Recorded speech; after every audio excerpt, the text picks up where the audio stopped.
ठीक है बच्चों, अब क्वेश्चन नंबर 5 में क्या है कि एफ एक्स का वैल्यू क्या गिवन है 3/2 माइनस एक्स स्क्वायर। ठीक है, तो ऑब्वियस सी बात है डोमेन क्या होगा, डोमेन अगर तुम x का वैल्यू √2 डालोगे या -√2 डालोगे तो डिनोमिनेटर 0 हो जाएगा। तो हमने क्या किया, डोमेन में ऑल रियल नंबर से -√2 और 2 हटा दिया। अब हमने क्या किया, फिर वही कहानी y is equal to f x डाला। एफ एक्स डाल के फिर हमने सॉल्व किया, तो हमें क्या दिख गया कि x में क्वाड्रेटिक दिख गया, x में है नहीं क्वाड्रेटिक, तो x में हमें क्वाड्रेटिक दिख गया।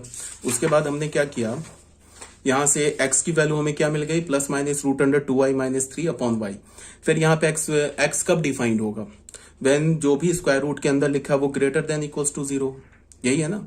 तो यहाँ पे हमने 2y-3/y को ग्रेटर देन इक्वल्स टू 0 कर दिया। अब इस ये इनइक्वालिटी तो सॉल्व करना जानते ही हो, ये तो ऑलरेडी मैंने 11th क्लास के बच्चों को बोल रहा हूँ, 12th क्लास से तो मैं ये एक्सपेक्ट करता ही कि वो जानते होंगे, ये तो ऑब्वियस सी बात है, वेवी कर्व रूल। तो 2y-3 में से हमने क्या किया कि 2 को कॉमन लेके इधर भेज दिया, तो 2 तो से डिवाइड किया, तो 2 क्या हमारा पॉजिटिव रियल नंबर है, तो क्या होगा, इनइक्वालिटी चेंज नहीं होगा। उसके बाद बच्चों मैंने क्या किया, उसके बाद मैंने फिर वही वेवी कर्व रूल लगा दिया, 0 डाला, यहाँ पे इसका रूट क्या आ रहा है 0, इसका रूट क्या आ रहा है 3/2, इक्वल्स टू 0 है तो 3/2 इंक्लूड होगा, न्यूमरेटर से जो रूट आएगा ना वो इक्वल्स टू 0 पे इंक्लूड होगा, जो रूट डिनोमिनेटर से उसको एक्सक्लूड कर दिया। पॉजिटिव है तो -∞ से 0 यूनियन 3/2 से इंफिनिटी इंक्लूडिंग 3/2, हमारा रेंज आ गया। अब आ जाओ क्वेश्चन नंबर 6 में। क्वेश्चन नंबर 6 में क्या बोल रहा है, f x is equal to x square -9/x-3, इसका हमें डोमेन और रेंज निकालना है। तो डोमेन के लिए तो बहुत सिंपल है, डिनोमिनेटर 0 नहीं हो सकता, तो हमने पूरे रियल नंबर से क्या किया, 3 को हटा दिया, because x is equal to 3 पर डिनोमिनेटर 0 होगा, तो रियल नंबर से हमने 3 हटा दिया, तो ये फंक्शन का क्या आ गया, डोमेन। अब रेंज के लिए फिर वही काम करते हैं, y is equal to f x किया, फिर क्रॉस किया, तो क्रॉस किया तो हमें एक क्वाड्रेटिक आ गया, किसमें क्वाड्रेटिक आ गया, ये x में क्वाड्रेटिक आ गया। ठीक है, ये हमें क्या मिल गया, एक x में क्वाड्रेटिक मिल गया। उसके बाद देखो क्या है, x में हमें मिल गया ये क्वाड्रेटिक। उसके बाद हमने क्या किया कि यहाँ पे क्या होगा, फिर x की वैल्यू निकाल लिया हमने क्वाड्रेटिक फॉर्मूला से, -b प्लस -√d/2a, जो ये डिनोमिनेटर में स्क्वायर रूट के जो अंदर दे रखा है ना, इसको हमने क्या कर दिया, ग्रेटर देन इक्वल्स टू 0 कर दिया। तो यहां से हमें क्या मिल गया, y-6 whole square is greater than equals to 0। अब y-6 whole square is greater than equals to 0 जो है, ये तो क्या है, ये जो है हमारा, ये तो ट्रू है ना सारे रियल नंबर के लिए। यहां से अगर मैं तुम्हें बोलूं कि y का वैल्यू निकालो such that y-6 whole square is greater than equals to 0, तो y के तो सारे रियल नंबर एक्सेप्टेबल है, बिकॉज हमें पता है कि किसी भी नंबर का स्क्वायर या तो पॉजिटिव होता है तो 0 होता है। y का तुम कोई भी वैल्यू डालो, पॉजिटिव डालो, निगेटिव डालो, 0 डालो, y-6 होल स्क्वायर हमेशा ग्रेटर देन इक्वल्स टू 0 होगा, विच इज ऑलवेज ट्रू। तो y बिलोंग्स टू आर आ गया। तो अभी हम लोग तुरंत में नहीं ये बोल पड़ेंगे कि इसका रेंज जो है वो ऑल रियल नंबर है, थोड़ा हम ध्यान देंगे। ध्यान किस बात का देना है उसको तुम देखो, y मैंने ऑलरेडी बता रखा है ना, रेंज में क्या होगा कि रेंज इतना आसान नहीं है। अभी जो रेंज बता रहा हूं ये तो काफी इजी है, बिकॉज ये 11th क्लास का 12th क्लास का रेंज और टफ हो जाता है। हमारे पास फंक्शन क्या दे रखा है, हमारे पास जो फंक्शन दे रखा है वो है y is equal to f x is equal to x square -9/x-3। यहां पे क्या है, x3 के इक्वल नहीं है, तो इसको तुम जरा ध्यान से देखो। यहां पे क्या होगा, इसको मैं लिख सकता हूं x-3 x+3/x-3। अब यहां पे क्या है कि x जो है वो 3 के इक्वल नहीं है, तो यहां से हमें क्या पता चला कि x-3 जो है वो 0 के इक्वल नहीं है, x-3 0 के इक्वल नहीं है। तो अगर x-3 0 के इक्वल नहीं है तो न्यूमरेटर और डिनोमिनेटर से हमने कैंसिल कर दिया, तो f(x) हमें क्या मिल गया, x+3 मिल गया। अब ऐसा नहीं कि अब इसको देख के हम बोल पड़ेंगे कि यहाँ पे तो x तो 3 तो डाल ही सकते, क्या प्रॉब्लम है। यहां से हम शुरू से ही मना करके आए कि x 3 के इक्वल नहीं है, तो ये जो फंक्शन है ना, यहां पे भी हमें बोलना होगा x is not equals to 3। ठीक है, अगर यहां पे हमने बोल दिया ना x इज इक्वल टू 3 तो फंक्शन ही चेंज हो गया, तब ये ओरिजिनल फंक्शन ये वाला फंक्शन नहीं रहा, तब हमारा फंक्शन क्या हो गया, चेंज हो गया। तो यहां पे भी हमने क्या बोलना होगा कि एफ एक्स किसके इक्वल है, x+3 के इक्वल है, बट x 3 के इक्वल नहीं है। तो तुम ऐसे सोचो इस बात को ना, तुम ऐसे सोचो कि यहां पे इस फंक्शन को देख के मुझे क्या लग रहा है कि अगर x का वैल्यू 3, ये 3 के इक्वल नहीं है, अगर x3 के यहां पे क्या है, x3 के इक्वल नहीं है, तो इसका क्या मतलब होगा कि 3 के क्रॉसपॉन्डिंग ना, 3 के क्रॉसपॉन्डिंग हमें y का वैल्यू नहीं मिलेगा, 3 के क्रॉसपॉन्डिंग y का वैल्यू नहीं मिलेगा। तो तुम यहां पे देखो कि अगर मैं यहां पे x का वैल्यू 3 डालता हूं ना, तो y का वैल्यू क्या आ रहा है, 6 आ रहा है। x का वैल्यू अगर यहां पे मैं 3 डालता हूं, यहां तो मैं 3 नहीं डाल सकता हूं, x का वैल्यू 3, यहां पे तो गड़बड़ हो जाएगा। ये भी x इज इक्वल टू 3 के लिए मना कर रहा है। बट अगर मैं बोल रहा हूं कि अगर मैंने x का वैल्यू 3 डाल दिया तो y का वैल्यू क्या आ जाएगा, 6। बट x का वैल्यू हम 3 तो डाल नहीं सकते, इसका मतलब y का वैल्यू 6 हो नहीं सकता। इसका मतलब रेंज में 6 नहीं आएगा। रेंज में क्या नहीं आएगा, 6 नहीं आएगा। बात समझ रहे हो, रेंज में 6 नहीं आएगा। क्यों नहीं आएगा, बिकॉज x का वैल्यू 3 नहीं हो सकता। अगर तुमने यहाँ पे x का वैल्यू 3 डाला ना, तो y का वैल्यू हो जाएगा 6, बट रेंज में क्या होगा, 6 नहीं आएगा। तो हमारा फाइनल जो रेंज हो गया ना फंक्शन का, वो क्या हो गया, ऑल रियल नंबर -6। नहीं समझ में आया तो एक बार ग्राफ से समझा के देखता हूं। y is equal to x plus 3 का ग्राफ ड्रॉ करते हैं। 10th में आता है ना कैसे ग्राफ ड्रॉ करते हैं। एक बार x का वैल्यू 0 डाला तो y का वैल्यू 3 मिल गया, एंड एक बार हमने y का वैल्यू 0 डाला तो x का वैल्यू क्या मिल गया, -3,0। अब मैं इसका ग्राफ ड्रॉ कर रहा हूं, देखो इस फंक्शन का 0,3 कुछ समथिंग यहां पे होगा, -3,0 यहां पे होगा। इसको हमने ड्रॉ कर दिया। अगर मैं बोलूं कि ये ग्राफ सही ड्रॉ किया फंक्शन का, किस फंक्शन का, इस फंक्शन का, तो गलत ग्राफ ड्रॉ किया है। क्यों गलत किया वो भी बता रहा हूं। यहां पे कोई पॉइंट होगा 3, बट 3 के क्रॉसपॉन्डिंग हमें ग्राफ में क्या मिलना चाहिए, होल। ये होल होगा यहां पे, और इस होल का कोऑर्डिनेट क्या होगा, 0,6। 3 के क्रॉसपॉन्डिंग होल क्यों होगा, बिकॉज 3 के क्रॉसपॉन्डिंग y का कोई वैल्यू नहीं मिल रहा। क्यों नहीं मिल रहा, बिकॉज 3 जो है ना फंक्शन के डोमेन में नहीं है। तो ये ग्राफ करेक्ट है फंक्शन का। अब यहाँ पे होल बना दिया ना, अब ये जो है ये किसका ग्राफ है, ये y is equal to f x, चाहे ऐसे लिख लो x² -9/x-3 का ग्राफ है, या तुम ऐसे लिख लो f x is equal to ये x प्लस 3 का ग्राफ है, where x is not equal to 3, ऐसे लिख लो। तो यहाँ पे रेंज, यहां से क्या पता चल रहा था हमें, यहां से हमें पता चल रहा था रेंज जो है ऑल रियल नंबर है। बट फिर हमने क्या देखा कि x इज इक्वल टू 3 जो है ना फंक्शन के डोमेन में नहीं है। इसका मतलब क्या होगा, x इज इक्वल टू 3 के क्रॉसपॉन्डिंग जो फंक्शन का वैल्यू होगा वो नहीं आ सकता y का वैल्यू। ठीक है, तो हमने क्या किया, x इज इक्वल टू 3 के क्रॉसपॉन्डिंग यहाँ पे देखा फंक्शन का वैल्यू क्या आ रहा है। यहाँ पे हमने सॉल्व किया ना इसको, यहाँ पे देखा। अब 12th क्लास के बच्चे समझ रहे होंगे मैं क्या बोल रहा हूं। देखो 11th क्लास के बच्चों को समझाने के लिए लिमिट यूज करना होगा, एग्जैक्ट यूज। अगर मैं सही से बोलूं ना, मैं अभी कुछ स्टेटमेंट गलत बोल रहा हूं, ये 12th क्लास के बच्चे समझ रहे होंगे। यहाँ पे मैं क्या बोल रहा हूँ कि यहाँ पे मैंने x इज इक्वल टू 3 डाल के यहाँ से y का वैल्यू निकाल लिया, बट ये x तो 3 मना कर रहा है, तो यहाँ पे मैं 3 डाल ही नहीं सकता हूँ। तो 12th क्लास के बच्चों को बोल रहा हूँ कि लिमिटिंग वैल्यू देख रहा हूँ। अब 11th क्लास के बच्चे अभी नहीं समझ रहे लिमिटिंग वैल्यू क्या है। लिमिटिंग वैल्यू देख रहा हूँ, जब x 3 के इक्वल जाएगा ना तो y का वैल्यू किसके इक्वल जाएगा, 6 के इक्वल जाएगा। इसका मतलब क्या है कि 6 जो है ना फंक्शन के डोमेन में नहीं है। ठीक है, अभी जो भी 11th क्लास के बच्चे, अभी मैंने क्या बोला वो भूल जाओ, बट तुम ऐसे देखो कि अगर हमने यहाँ पे x का वैल्यू 3 डाला तो y का वैल्यू क्या हो जाएगा, 6 हो जाएगा। बट क्या बोल रखा है कि 3 तो फंक्शन में आ नहीं सकता है, बिकॉज 3 फंक्शन के डोमेन में नहीं है, तो y का वैल्यू 6 नहीं हो सकता है। यहाँ पे y क्या बोल रहा है, ऑल रियल नंबर। तो हमने क्या किया, पूरे रियल नंबर से 6 को हटा दिया, तो वो क्या हो गया, फंक्शन का रेंज हो गया। ऑल्टरनेटिवली में क्या दे रखा है, ये fx दे रखा है। देखो इसी तरह से हमने इसको क्या किया, न्यूमरेटर को फैक्टराइज कर लिया तो x प्लस 3 आ गया। यहाँ पे भी हम क्या बोलेंगे कि x जो होगा वो 3 के इक्वल नहीं होगा, यहाँ पे भी बोलेंगे। ठीक है, तो y is equal to x plus 3, but when y is equal to 6, x is equal to 3, which is not possible. अगर x का वैल्यू 3 डाले तो y का वैल्यू 6 आ जाएगा, जो कि पॉसिबल नहीं है। तो पॉसिबल नहीं है तो फिर क्या करेंगे, ऑल रियल नंबर से हमने 6 हटा दिया, जो कि हमारा फंक्शन का फाइनल डोमेन आ गया। अब क्वेश्चन नंबर 7 में आते हैं। फंक्शन का वैल्यू क्या दे रखा है, एफ एक्स किसके इक्वल है, 4 minus x upon x minus 4। तो डोमेन क्या हो जाएगा, ऑल रियल नंबर -4। अब रेंज के लिए तुम देखो, रेंज के लिए क्या है कि रेंज के लिए तुम ऐसे देखो, हमारे पास क्या दे रखा है, एफ एक्स का वैल्यू क्या है हमारे पास, 4 minus x upon x minus 4, ये दे रखा है ना बच्चों। यहाँ पे तो डोमेन में मना कर दिया कि एक्स जो है 4 के इक्वल नहीं हो सकता, वो तो मना कर दिया। अब इसको मैं लिख सकता हूं, ऊपर से मैंने माइनस कॉमन ले लिया, तो इसको लिख सकता हूं x minus 4 upon x minus 4। अब न्यूमरेटर डिनोमिनेटर से इसको कैंसिल कर सकता हूं, क्यों, बिकॉज एक्स 4 के इक्वल नहीं है, तो एक्स माइनस 4 0 के इक्वल नहीं है, तो वैल्यू क्या आ गया, -1। इसका मतलब है कि एफ एक्स क्या लिखा हुआ, -1 के इक्वल लिखा हुआ है। एफ एक्स किसके इक्वल लिखा है, -1 के इक्वल। इसका मतलब कि 4 को, यहां तो 4 डाल नहीं सकते एक्स में, यहाँ पे एक्स, अब ये फिर तुमको बहुत बच्चों को कंफ्यूजन क्या होगा कि यहाँ पे तो एक्स का वैल्यू 4 डाल सकते हैं। देखो फिर से देखो, यहाँ पे हमने एफ एक्स क्या लिया है, एफ एक्स लिया है ना हमने x -4/4 माइनस एक्स, ठीक है। तो इसमें हमने मना कर दिया कि x 4 के इक्वल नहीं है, तो यहां से हमें क्या पता चला कि x -4 0 के इक्वल नहीं है, ठीक है। तो अब एफ एक्स का वैल्यू हमें क्या मिल गया, -1।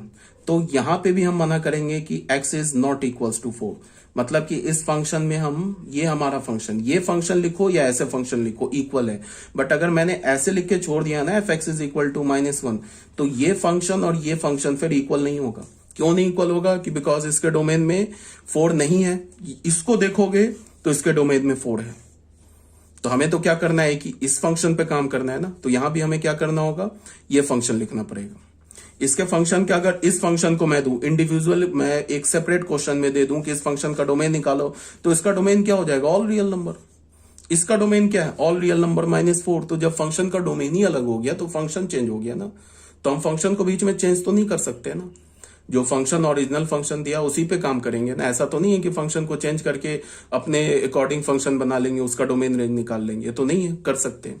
तो अब यहां पे क्या हो जाएगा कि हमारे पास जो फंक्शन आ गया f x is equal to -1 when x not equals to 4।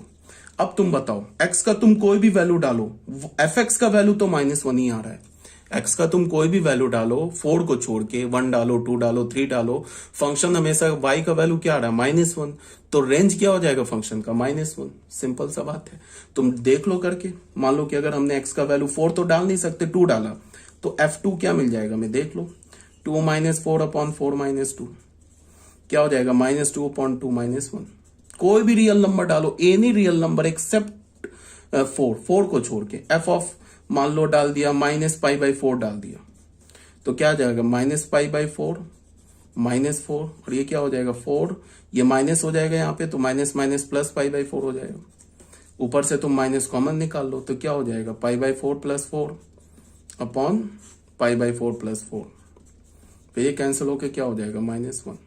तो इसका क्या मतलब हो गया, range of the function is -1, domain of the function is all real number except 4। अब आ जाओ फंक्शन में, ये फंक्शन दे रखा है एफ एक्स, इस फंक्शन को fx2 - sin 3x, देखो एफ एक्स का वैल्यू क्या दे रखा है, 1/, इस क्वेश्चन को थोड़ा ध्यान से देखो, स्पेशली जो 11th क्लास के बच्चे सुन रहे हैं, सॉरी ये दिस इज x, इस फंक्शन का डोमेन निकालना है। अब देखो मैं क्या बता रहा हूं 11th क्लास के बच्चों को के लिए, कि जो साइन एक्स होता है ना, अभी सिर्फ याद करो, जब हम लोग ट्रिग्नोमेट्रिक फंक्शन पढ़ेंगे ना तो इसका प्रूफ पढ़ेंगे, अभी सिर्फ जो बोल रहा हूं उसको समझो कि ये ट्रू है। साइन एक्स होता है ये -1 से 1 के बीच में लाई करता है, इसको याद रखना, for all x belongs to R, इसको रट जाना। 11th क्लास को बोल रहा हूँ, 12th क्लास को नहीं बोल रहा हूँ। ये साइन एक्स का वैल्यू -1 से 1 के बीच में होता है, ये हम ट्रिग्नोमेट्रिक फंक्शन पढ़ेंगे ना, अगला हमारा चैप्टर ही है ट्रिग्नोमेट्रिक फंक्शन, उसमें हम ये प्रूफ करेंगे कि साइन एक्स की वैल्यू -1 से 1 के बीच में होती है, इंक्लूडिंग -1, इंक्लूडिंग 1, चाहे तुम दुनिया का कोई भी रियल नंबर x उठा लो, ठीक है। तो यहां पे क्या हो जाएगा, अगर x, तो साइन 3x का वैल्यू क्या हो जाएगा, अगर x हमारा रियल नंबर है, यहां पे x अगर हमारा रियल नंबर है तो 3x भी रियल नंबर है।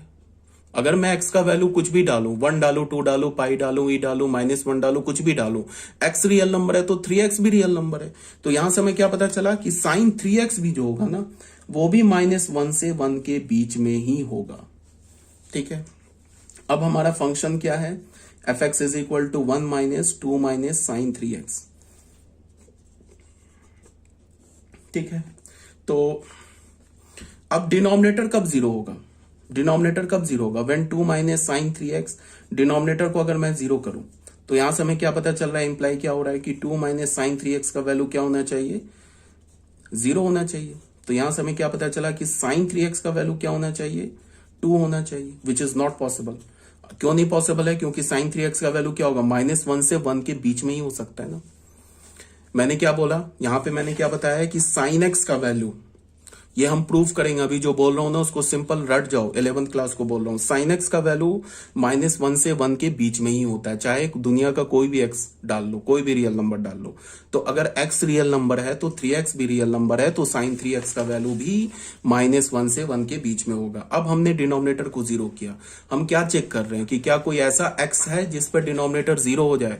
तो हमने डिनोमिनेटर को 0 किया, तो 2 माइनस साइन 3x को 0 किया, तो साइन 3x का वैल्यू 2 आ गया। इसका क्या मतलब है कि अगर साइन 3x का वैल्यू 2 आ जाए तो डिनोमिनेटर 0 हो जाएगा।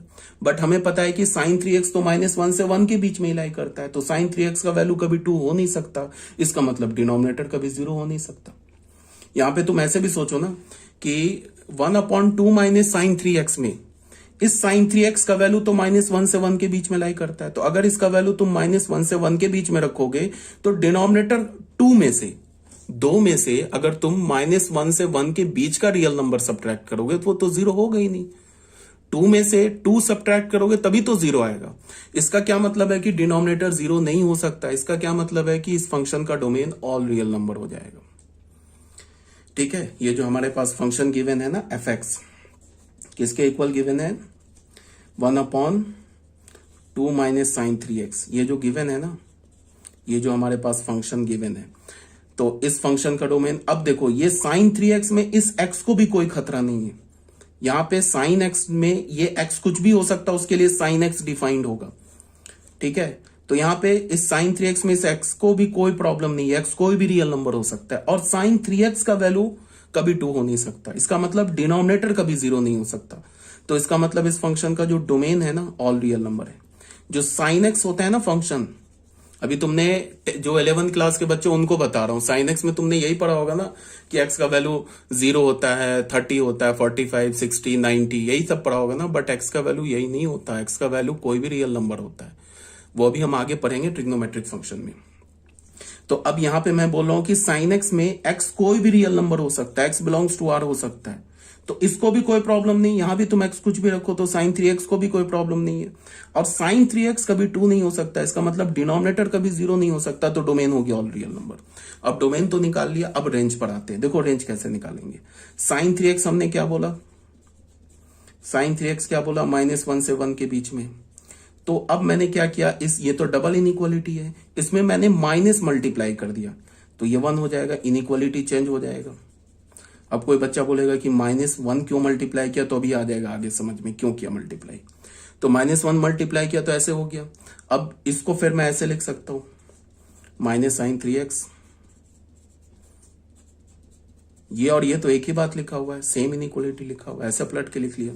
अब फिर मैंने क्या किया, 2 ऐड कर दिया, तो -1 + 2, 2 ऐड करने से तो इनइक्वालिटी चेंज होता नहीं है, तो 2 माइनस साइन 3x हो गया ये, और ये क्या हो गया, 1 + 2 हो गया, तो ये क्या हो गया 1, और ये क्या हो गया 2 माइनस साइन 3x, ये क्या हो गया 3। अब बताओ 2 माइनस साइन 3x का वैल्यू क्या मिला, 1 से 3 के बीच में, इंक्लूडिंग 1 इंक्लूडिंग 3। ठीक है, तो 1 से 3 के बीच में मिला, तो 2 माइनस साइन 3x कैसा नंबर है, पॉजिटिव नंबर है। क्यों है? बिकॉज ये 1 से 3 के बीच में लाई कर रहा है। तो अगर मान लो कि किसी भी दो पॉजिटिव नंबर के बीच में इनइक्वालिटी है, जैसे 1 इज ऐसे बोल लो कि 2 is greater than equals to 1, या फिर तुम बोलो कि 4 is greater than equals to 2। तो जब उसका तुम दो पॉजिटिव नंबर के बीच में इनइक्वालिटी होता है ना, जो बोल रहा हूं ध्यान से सुनो, दो पॉजिटिव नंबर के बीच में अगर इनइक्वालिटी होता है ना, उसका तुम रेसिप्रोकल लोगे ना तो इनइक्वालिटी चेंज हो जाएगा।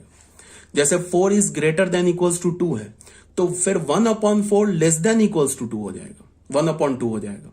अगर 4 is greater than equals to 2, ये स्टेटमेंट सही है ना, 4 is greater than equals to 2। अगर मैंने इनइक्वालिटी लिया तो फिर 1/4 ये रेसिप्रोकल लिया, तो ये लेस देन इक्वल्स टू 1/2 हो जाएगा। रेसिप्रोकल लेने से क्या होता है, अगर दो पॉजिटिव नंबर के बीच में है तब बोल रहा हूं, एक पॉजिटिव एक निगेटिव है तो फिर नहीं है ये रूल।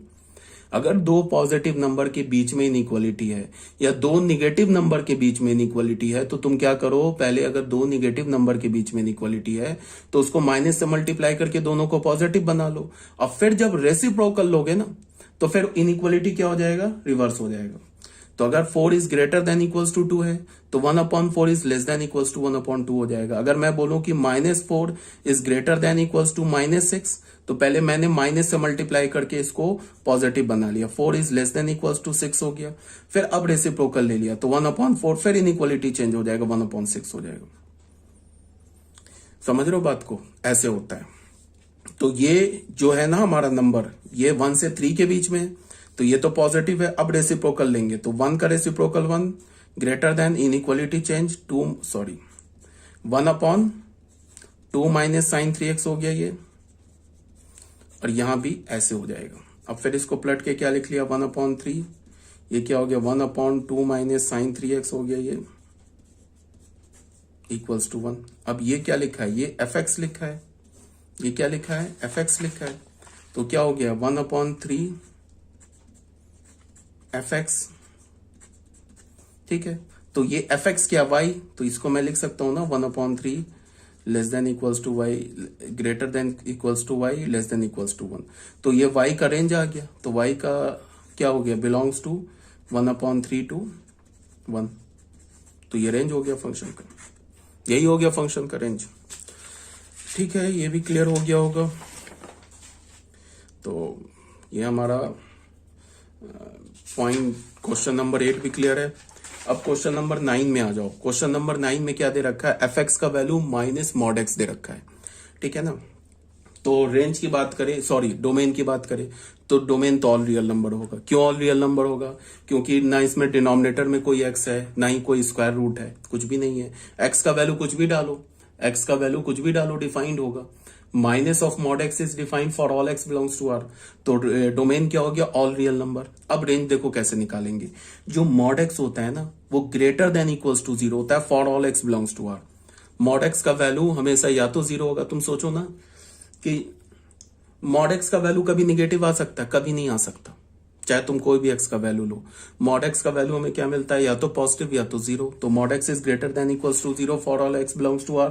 माइनस मल्टीप्लाई किया तो निगेटिव हो गया, तो mod x is less than equals to 0 for all x belongs to r। यही तो मॉड x y है, sorry minus mod x y है। तो इसका क्या मतलब हो गया, fx ही तो y है, तो y is less than 0 less than equals to 0 for all x belongs to r। तो रेंज क्या हो गया, माइनस इंफिनिटी से 0 इंक्लूडिंग 0। क्यों इंक्लूडिंग 0, बिकॉज इक्वलिटी है। यहां पे फिर आ जाते हैं दूसरे में, fx का वैल्यू, fx क्या दे रखा है fx क्या दे रखा है, मॉड ऑफ x माइनस 1। तो ऑब्वियस ही बात है, फिर मॉड है, कोई भी x चलेगा, इसका मतलब डोमेन ऑल रियल नंबर हो गया। अब रेंज में आ जाओ, mod of x minus 1 is greater than equals to 0। Mod of x minus 1 क्या होगा, ग्रेटर देन इक्वल्स टू 0 होगा ना सारे रियल नंबर के लिए। और ये मॉड ऑफ x माइनस 1 क्या, y है, तो इसका मतलब क्या हो गया, y is greater than equals to 0 for all real number. इसका मतलब रेंज क्या हो गया, अगेन 0 टू इंफिनिटी। ठीक है, जब हम लोग आगे ये पढ़ेंगे ना, क्या बोलते हैं तुमको, अभी आगे जब ग्राफ पढ़ेंगे ना, तो मॉड x हो गया, मॉड ऑफ x माइनस 2 हो गया, इन सब का ग्राफ में तुम्हें बताऊंगा। तो जब तुम ग्राफ देख लोगे ना फंक्शन का, तो रेंज और डोमेन तुम्हें दिखने लगेगा। दिखने लगेगा मतलब कि वो तुम्हें पिक्चर में दिखने लगेगा कि फंक्शन का रेंज क्या, फंक्शन का डोमेन है, ग्राफ से दिखने लगेगा। तो अभी इसके बाद का जो टॉपिक है वो ग्राफ ही है, तो उसमें और क्लियर होगा रेंज और डोमेन। अब आ जाओ क्वेश्चन नंबर 11 में, fx क्या दे रखा है, root under x minus 2/3 minus x। Domain के लिए क्या, हमें डिनोमिनेटर को सबसे पहले डोमेन के लिए क्या है, तो डोमेन के लिए हमें क्या करना, क्या होगा कि ये जो स्क्वायर रूट के अंदर लिखा है वो क्या होना चाहिए, ग्रेटर देन इक्वल्स टू 0। ठीक है, तो इसको हमने ग्रेटर देन इक्वल्स टू 0 कर दिया। फिर मैंने बता रखा है कि वेवी कर्व रूल लगाने से पहले क्या करते हैं, x के कोफिशिएंट को पॉजिटिव बनाते हैं, तो एक माइनस बाहर निकाल लिया, यहां से डिनोमिनेटर से एक माइनस बाहर निकाल लिया, तो हमें क्या मिल गया, minus of x minus 2/x minus 3 is greater than equals to 0। Minus से मल्टीप्लाई कर दिया तो लेस देन इक्वल्स टू 0 मिल गया। फिर नंबर लाइन पे सॉल्व कर लिया, लेकिन एक ब्लंडर मैंने कर दिया, 3 मैं कैसे ले रहा हूं समझ में नहीं आ रहा। 3 नहीं होगा यार, ये नहीं होगा, यहाँ पे ये ओपन होगा, बिकॉज जो 3 है ना वो तो डिनोमिनेटर से आ रहा है ना बच्चों, करेक्ट कर लेना। ये जो 3 पर ओपन होगा, बिकॉज 3 तो हमारा क्या आ रहा है, डिनोमिनेटर से रूट आ रहा है।